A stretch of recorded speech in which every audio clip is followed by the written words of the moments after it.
Civil medals ಅಷ್ಟೇ ಯೋಜನೆ ಜಾರಿ ಗ್ರಾಮೀಣಾಭಿವೃದ್ಧಿ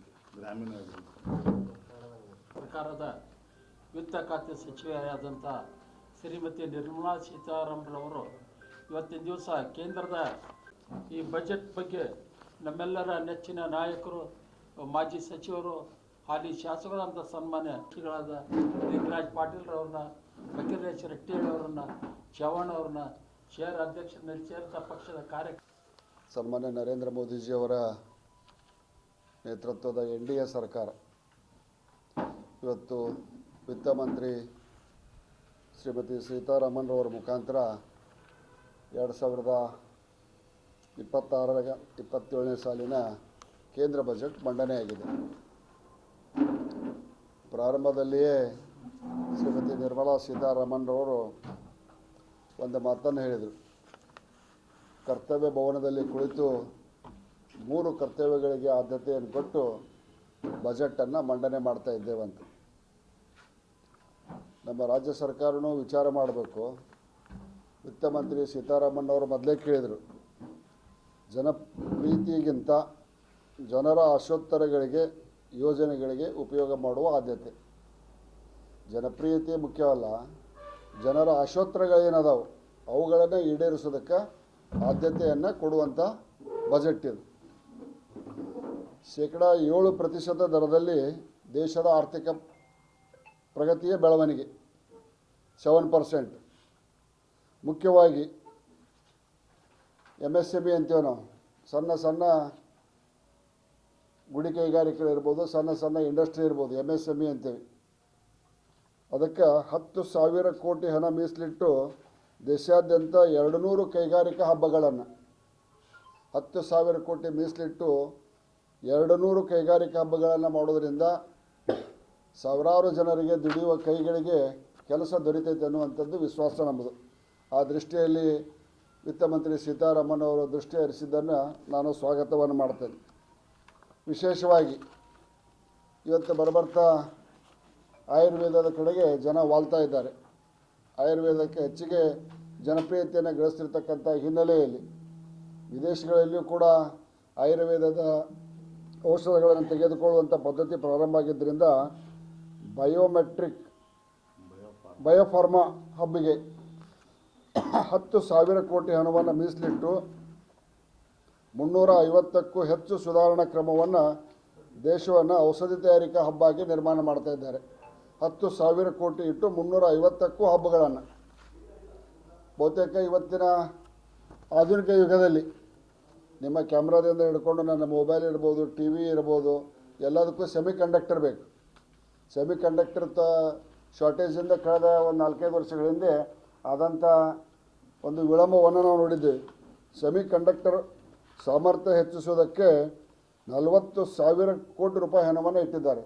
ಅಂದರೆ ತಂತ್ರಜ್ಞಾನ ಯುಗದಲ್ಲಿ ಭಾರತ ಜಗತ್ತಿಗಿಂತ ಮುಂದಿರಲಿಕ್ಕೆ ಈ 40,000 ಕೋಟಿಯಿಂದ ಸೆಮಿಕಂಡಕ್ಟರ್ ಏನು ಉತ್ಪಾದನೆ ಆಕತ್ತಲ್ಲ, ಬರ್ತಕ್ಕಂಥ ಎಲ್ಲ ಇಲೆಕ್ಟ್ರಾನಿಕ್ ವಸ್ತುಗಳಿಗೆ ಇದು ಭಾಳ ಅನುಕೂಲ ಆಕತ್ತೆ ಅನ್ನುವಂಥದ್ದನ್ನು ಹೇಳಿ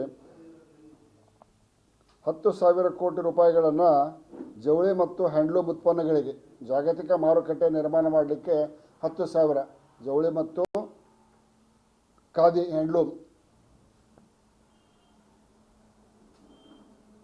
11.4 ಲಕ್ಷ ಕೋಟಿಯಿಂದ 12.2 ಲಕ್ಷ ಕೋಟಿವರೆಗೆ ಬಂಡವಾಳ ವೆಚ್ಚ 2026-27ಕ್ಕೆ.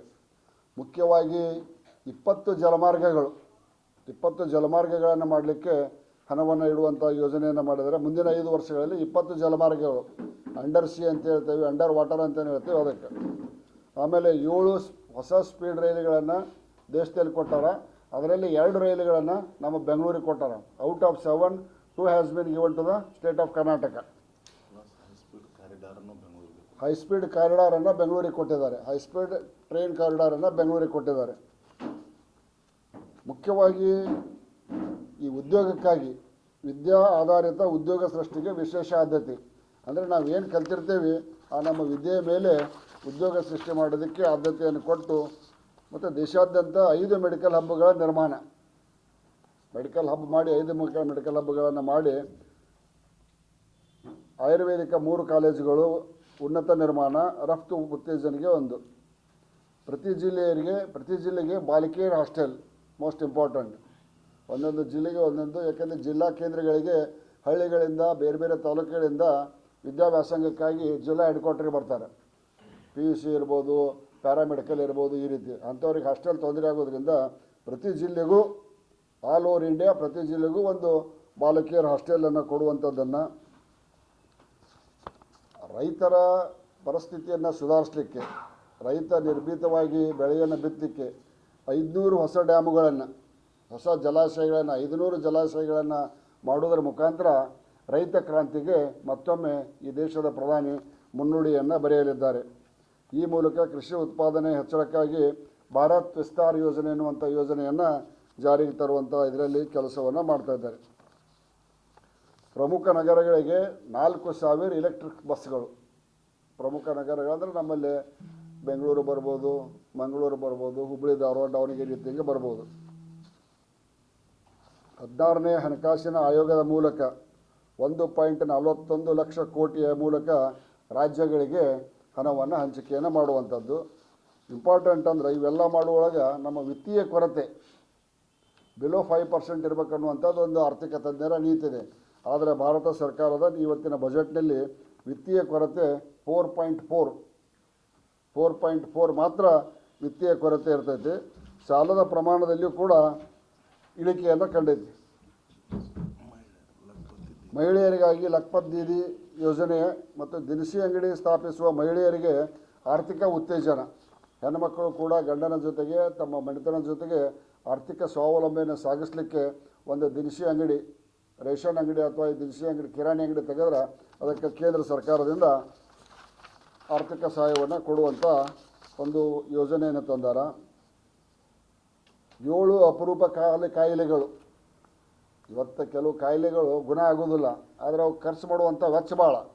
ಅಂಥ 7 ಅಪರೂಪದ ಕಾಯಿಲೆಗಳಿಗೆ ಔಷಧಗಳ ಬೆಲೆ ಇಳಿಕೆ, ಕ್ಯಾನ್ಸರ್ ಕಾಯಿಲೆಯ 12 ಔಷಧಗಳ ಆಮದು ಸುಂಕ ಇದನ್ನು ಇಳಿಸ್ಯಾರ.